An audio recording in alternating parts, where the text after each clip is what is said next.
Level 1, the kid nobody notices. You are 13 years old, and basketball is not your dream yet.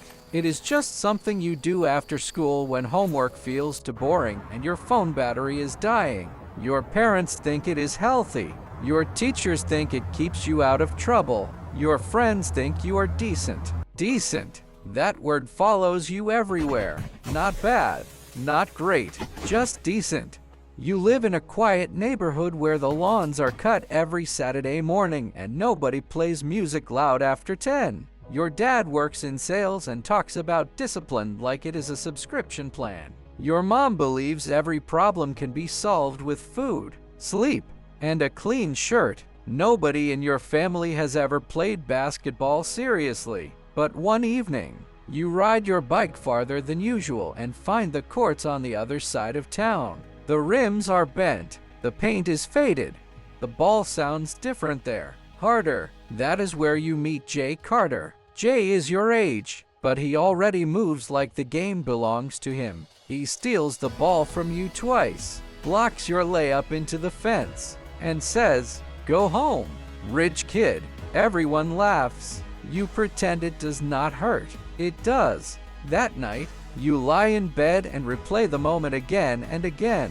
The block, the laugh, the way nobody expected you to come back. So the next day, you do.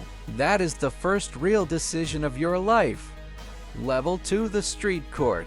The street court becomes your second home. At first, you lose every game. You get pushed around. You get picked last. You get called soft so many times the word stops sounding like an insult and starts sounding like a job description. Jay is always there. Same shoes, same confidence, same smile after every bucket. He is everything you are not.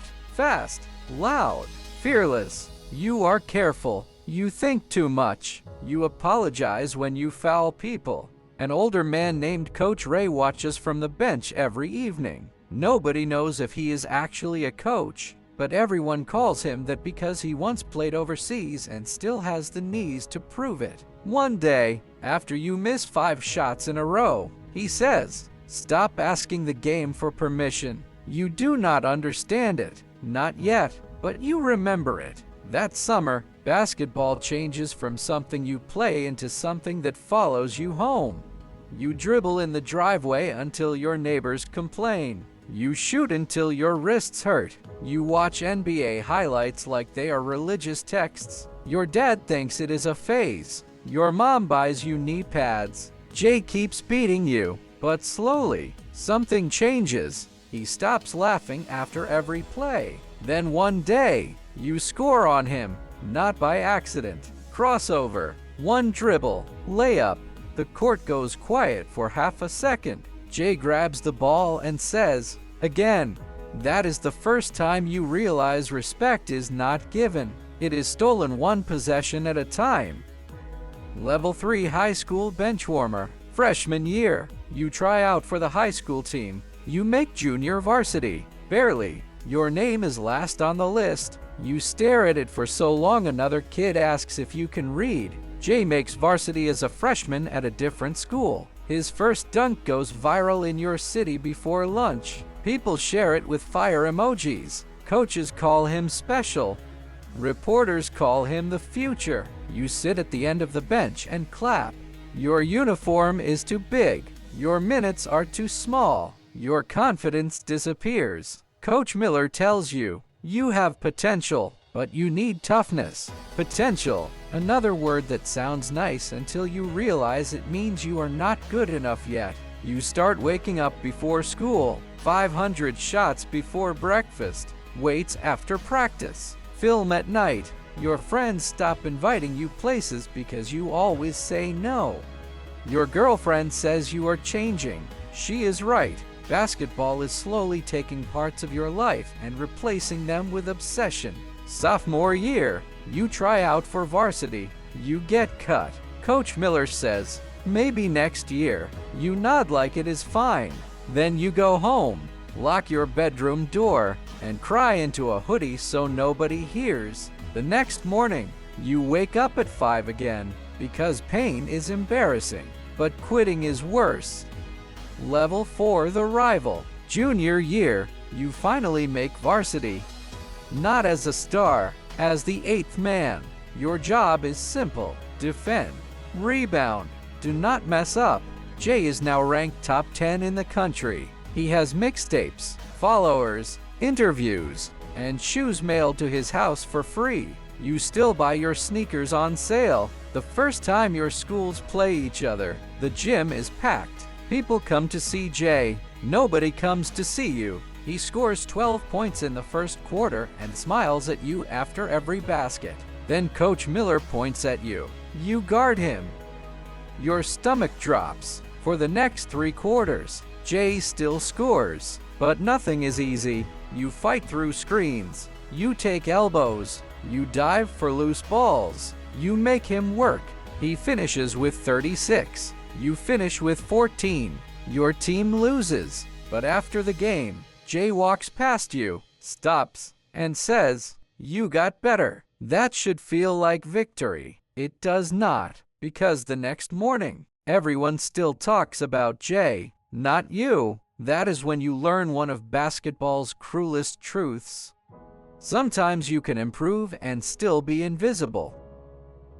Level 5, the breakout. Senior year begins with no hype, no ranking, no national attention, no cameras, just you and work. Something is different now. The game slows down. You stop rushing. You stop playing scared. You stop trying to look like Jay. You become yourself, a mid-range jumper nobody expects, a first step that keeps getting faster, a defensive motor that makes coaches smile. You score 22 in the season opener, then 27, then 31. Suddenly, small colleges start calling, not the big schools, not the dream schools, but real schools. Your dad prints every email. Your mom cries over the first scholarship offer. Then comes the state championship. You versus Jay. The arena is packed. Scouts everywhere. Cameras on the baseline. Jay is expected to win. He always is. The game becomes a war. He dunks in transition. You answer with a 3. He hits a step back. You draw a charge. He talks. You stay silent. Final possession. Down 1. You catch the ball on the wing. Jay is guarding you. For 1 second, the whole world becomes quiet. You drive left. He cuts you off. You spin back. Fade away. The shot hits the rim. Bounces once. Then falls. Your team wins. People rush the court. Jay stands under the basket, staring at nothing. For the first time, the headline is not about him. It is about you. Level 6, college reality. You commit to a mid-major college. Jay commits to Kentucky.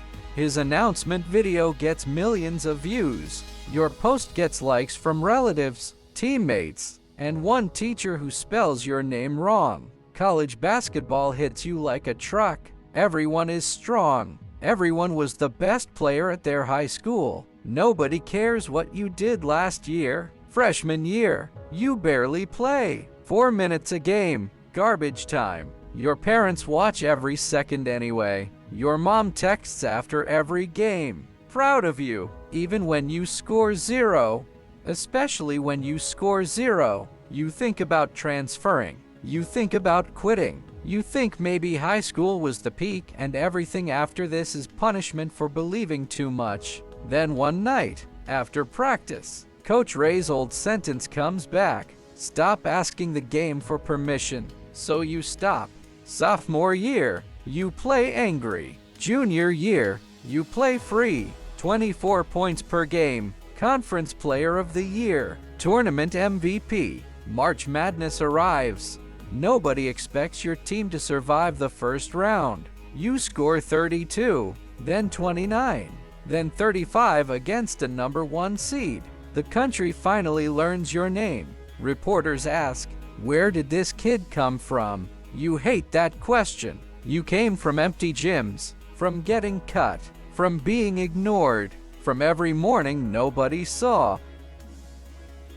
Level 7 draft night. Draft night is supposed to feel glamorous. It does not. It feels like waiting for a doctor to give test results. Jay goes second overall. Of course he does. He walks across the stage in a designer suit like he was born for cameras. You wait. Pick 10 passes. Pick 15 passes. Pick 20 passes. Your mom squeezes your hand. Your dad keeps pretending not to check his phone. Finally, pick 26. Your name is called. You are going to the NBA. For a moment, nobody moves. Then your mom screams. Your dad hugs you so hard it almost hurts. You made it, but making the NBA is not the same as belonging there. You learn that fast. Rookie year is cold. Veterans do not care about your college highlights. Coaches do not care about your story. Fans call you a wasted pick before you have played real minutes. You sit, you watch, you wait. Then injuries hit the roster. Coach points at you. You're up. Your first real NBA minutes feel like running through fire. You miss your first shot, then steal a pass, then hit a corner three, then another. You finish with 16 points. The next morning, your name is on sports shows for 90 seconds. Jay's dunk gets 5 minutes. Still, something has started. Level 8 starter. By year 3, you are no longer a bench player. You are a starter, not a superstar. Not yet, but every night. Your name is announced under bright lights. And every night, you guard someone who can ruin your life in front of 20,000 people. Your body starts changing, not growing, breaking, ankle soreness, knee swelling, back tightness. The trainers call it maintenance. You call it pain with paperwork. Jay is already an all-star. Shoe deal, commercials, magazine covers. Your numbers are almost as good, but almost does not sell jerseys. Every time you play him, the broadcast tells the same story. Jay, the natural superstar. You, the hardworking underdog. You hate it, not because it is false, because it is too small. You are not just hardworking. You are dangerous. One night against Jay's team, everything finally explodes. You score 42, career high. Jay scores 38. Your team wins. After the game, reporters ask him about you. He says, he's real. 2 words. That is all. But coming from Jay, it feels like a trophy. Level 9 superstar. Year 6. The leap happens. Nobody can explain it because nobody was watching closely enough. Your handle gets tighter. Your jumper gets deeper. Your reads get faster. You stop reacting to defenses and start controlling them. Double teams come. You pass out. They go under screens. You shoot. They switch big men onto you. You cook them slowly, patiently, cruelly. You make your first all-star team, then all-NBA. Then your first signature shoe drops. The same brands that ignored you now call your agent every week. Your dad keeps your first pair of cheap high school sneakers in a glass case. The left shoe still has a hole near the toe. You tell him to throw them away. He refuses. Those are the beginning, he says. The playoffs become your stage. Round 1, you average 30. Round 2, you hit a game winner. Conference finals, you face Jay. 7 games. The media turns it into a movie. They call it destiny. You call it work.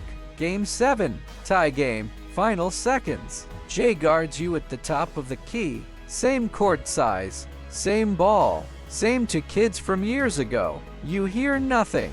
Not the crowd, not the announcers, not your own heartbeat. You drive. Jay stays with you. You step back. He contests perfectly. You release. Good. Finals. For the first time, Jay watches you celebrate.